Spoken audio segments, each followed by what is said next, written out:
Hello, Josh Brennan here with Enlightened Humor. This is video number 2, essentially. I shouldn't say essentially because it really is. I digress.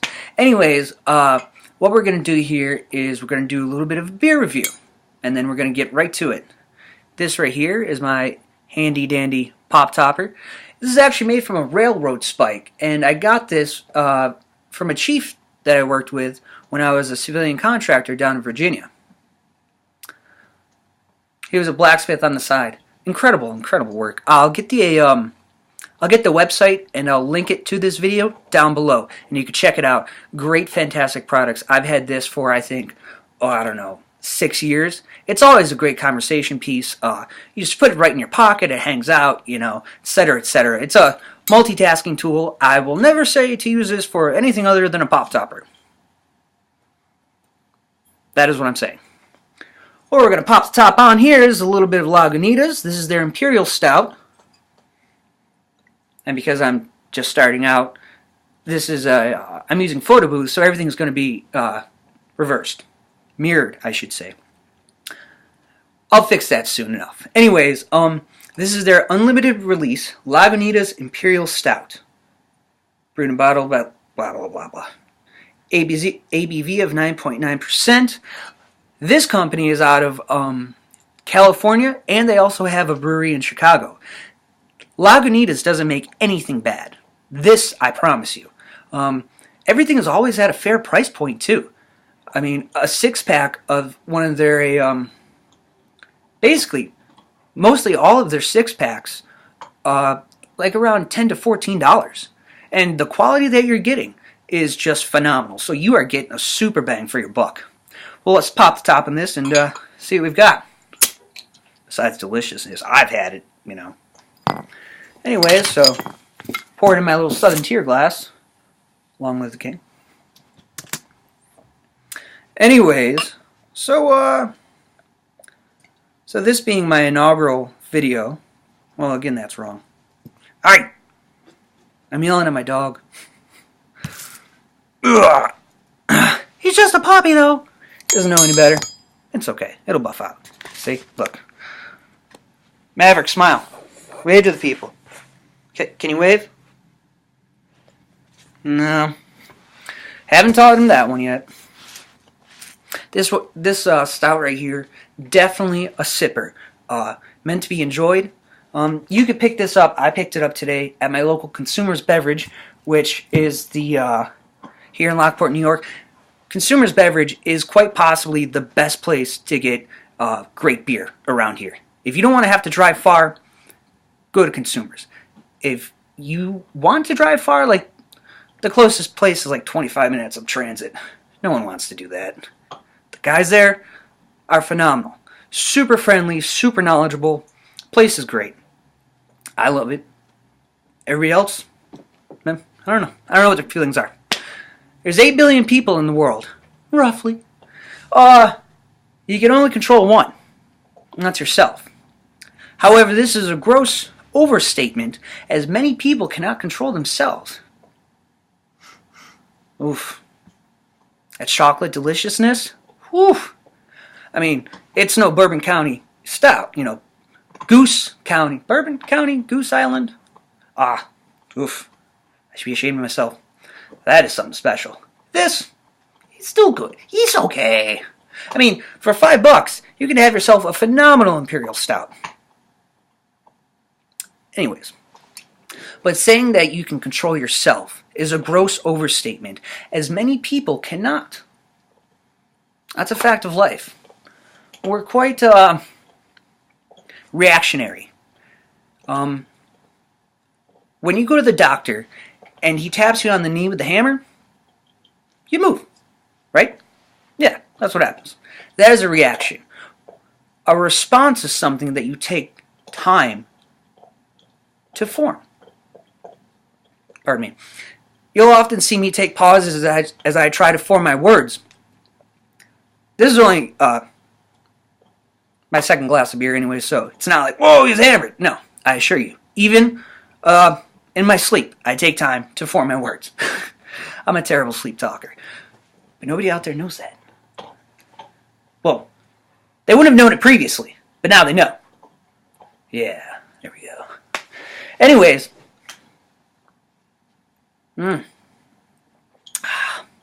so good. There isn't that burn either. Like, it's very mellow. So, people don't know how to form a response, as they mainly rely on their reactions. They think more with their heart than with their head. They are guided by what they've been trained to do. I was lucky enough to have a mentor a while back, and it completely changed my life. Changed how I feel, how I think, how I view the world. It brought me so much clarity, but it also brought me problems because of what I found out. I often became ostracized from the people around me because they could not. To them, I was weird. I was weird to begin with, but now I was called a Jesus freak, this, that, and the other. The one person closest to me, she called me a Jesus freak, and I explained to her that if I found something that enables me to both parent, love, and live more efficiently and effectively, and it wasn't religion at all, it wasn't. It's something called emotional intelligence. I said, if I found a way to do that, how can you chastise me for that? She had no answer. Often, to find things out, we need to ask questions. People are afraid of asking because they're worried that they're going to get yelled at. Most oftentimes, that's what happens. People only exercise anger back to obedience. It's what we know. It's what our parents taught us, for the most part. There are some lucky of you out there. But if you ran a pizza joint and you could make twice as many pizzas in half the time, you'd increase your profit greatly. But you can't, because you don't have the right tools to do it. You only have what you have, correct? Oh, yes. Very good. So now we're on the same track. So, again, this goes back to thinking with your brain instead of your heart.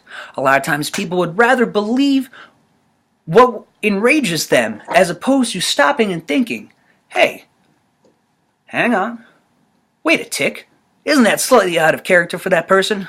Why, yes it is. Well then, but that never happens. I mean, people don't even, they're just so reactionary. If you get punched in the face, you're not even going to think about it. You're going to punch somebody back. That is like the rule of the jungle. Honestly, it really is. But if somebody poses an intellectual threat to you, most oftentimes, we just react. Just like that. Boom.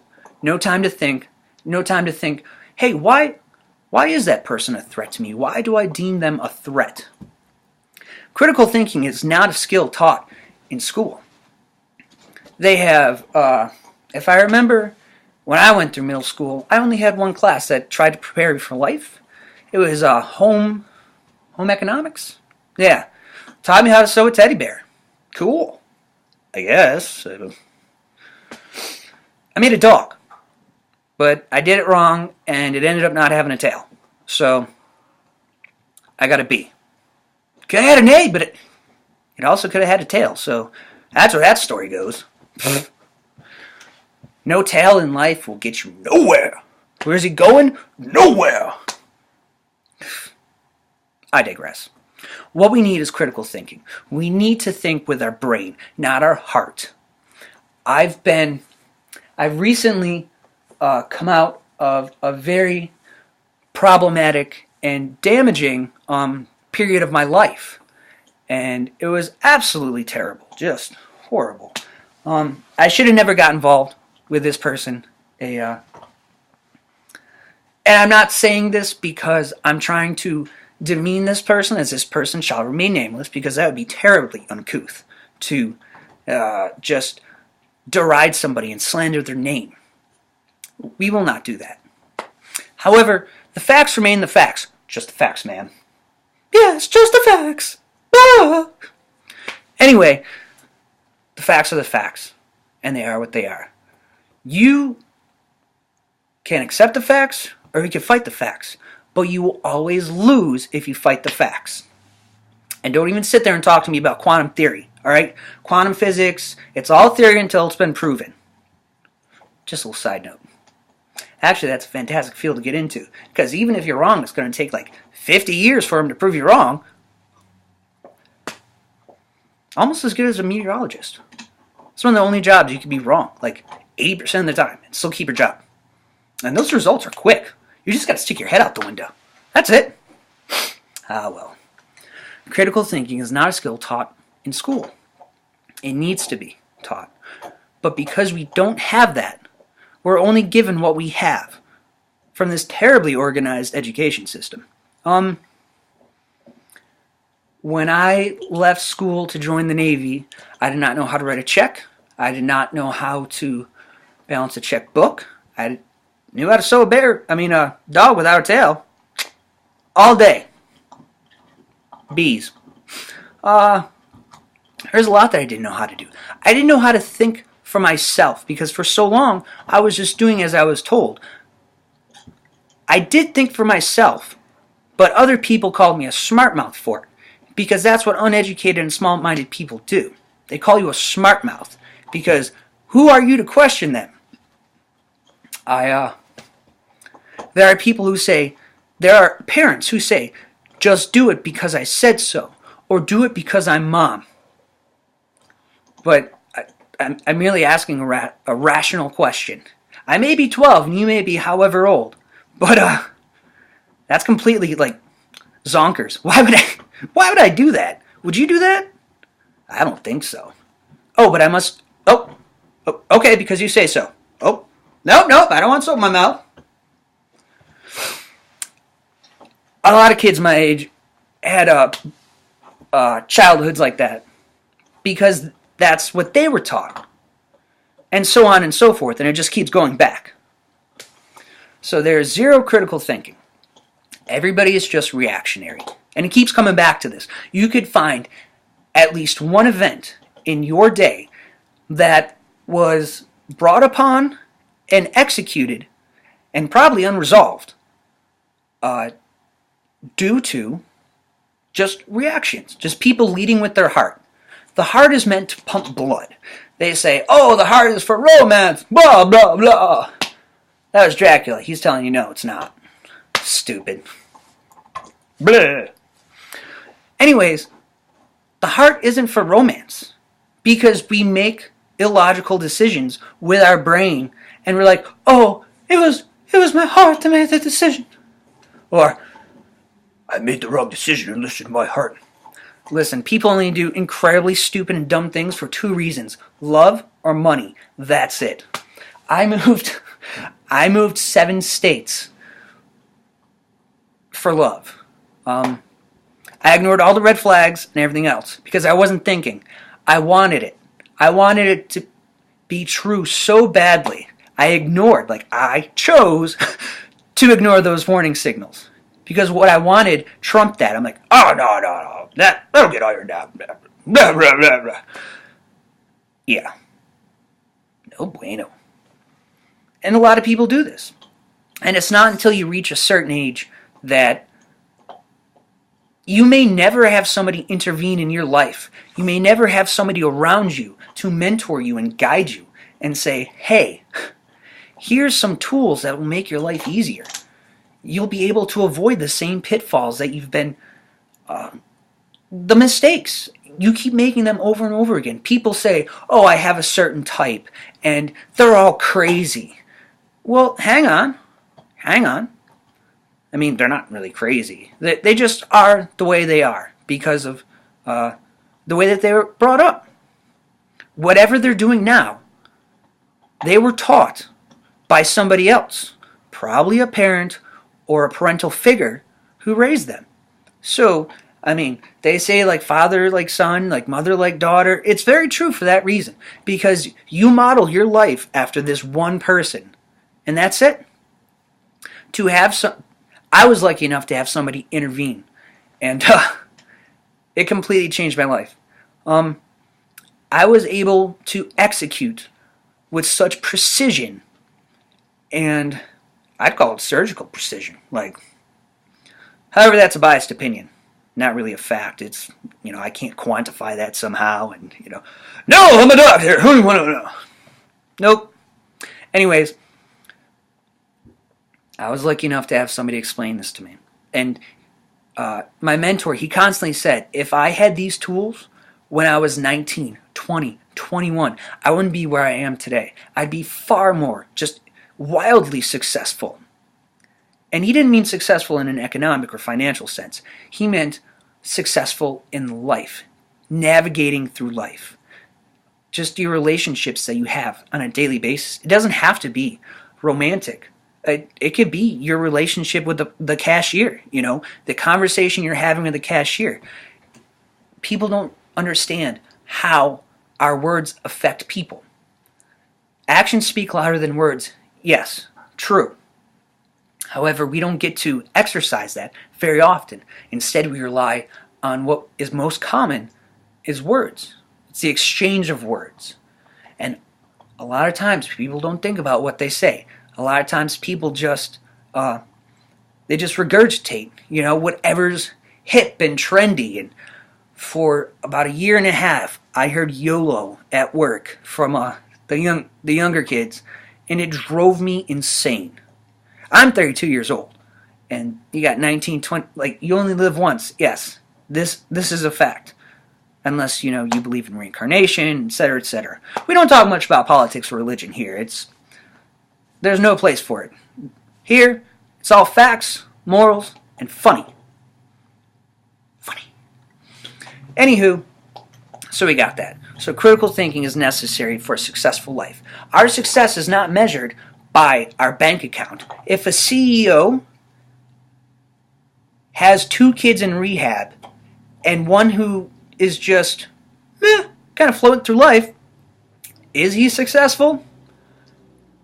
No. To be successful, the people around you have to be successful. And that's what really gauges success for an emotionally intelligent person. It is what it is, right? I had a conversation with somebody the other day who said they're sick and tired of hearing that. It is what it is. They said, it sounds like a defeatist statement. Just like, meh. Like you shrug your shoulders and like you've accepted your little spot in life. Like you can't change it. And it was a very interesting conversation because of the fact that when I was in the military, there's a lot of times where it's like, okay, pack your bags, you're going to Cuba. I had no say in the matter. I must go to Cuba. All right, there it is. Decided for me. It is what it is. However, in that situation, realistically, I could have changed it myself. I could have, heaven forbid, just like left and be like, I'm not going to Cuba. You guys go to Cuba. But would that have been the right thing to do for me? Desertion, all that other crazy nonsense. I have a lot of military friends still, and a lot of us became contractors, and we definitely have a sense of duty. And like, hang on, like, you're not gonna pipe up and call the president and be like, Barrio, hey man, let me talk to you. Let me talk to you about this whole Cuba bit. All right? Yeah, not gonna happen. But there are also times where you can work well within your parameters that you're given. Very few times you can alter them, but if you can, you should. If it's to your benefit and it's morally correct, then you're doing yourself a disservice for not doing so. I mean, it's as simple as that. Are you thinking with your brain or your heart? Your heart. My heart has a brain? No, your heart does not have a brain. You like that? Knife hand. Should probably stop doing that. Anywho, but that's it. for video number 2. Tell me what you liked. Tell me what you didn't like. Offer a counterpoint to what I have to say. I'm very interested in what other people have to say. One of the high points of my day, like any day I get to have a good exchange of ideas with somebody, it's a good day. Like, plus if I don't have to use my IK, I mean that's also a good day. You know what I'm talking about. You know what I'm talking about. Pew, pew, pew, pew. Anyways, yeah. So tell me what you think. You know, what do you want more about? Do you want more beer reviews? This is delicious. I could do beer reviews. I could do Christmas tree reviews. Nope. Christmas tree reviews. It's over, you know. I could do like a mock report on the Christmas tree epidemic. Who knows? This is Josh Brennan reporting, and yes, I'm just getting breaking word that there's just a rash of trees. Oh, the humanity! I don't know. Anyways, I'm just winging it. Anyways, I'm still looking for a cue card person. That'd be fantastic. I had to fire Steve, had to let him go. He's working in editing. So if it's choppy, it's not because this is my first time. No, it's Steve. There's always one somewhere. Maybe they're named Chad. I don't know. We shouldn't start stereotypes. That's terrible. Ooh, I should cut that last part out. Or Steve should. Ugh, stereotype. Sorry. All right, take care, and we'll do it again next time. Cheers.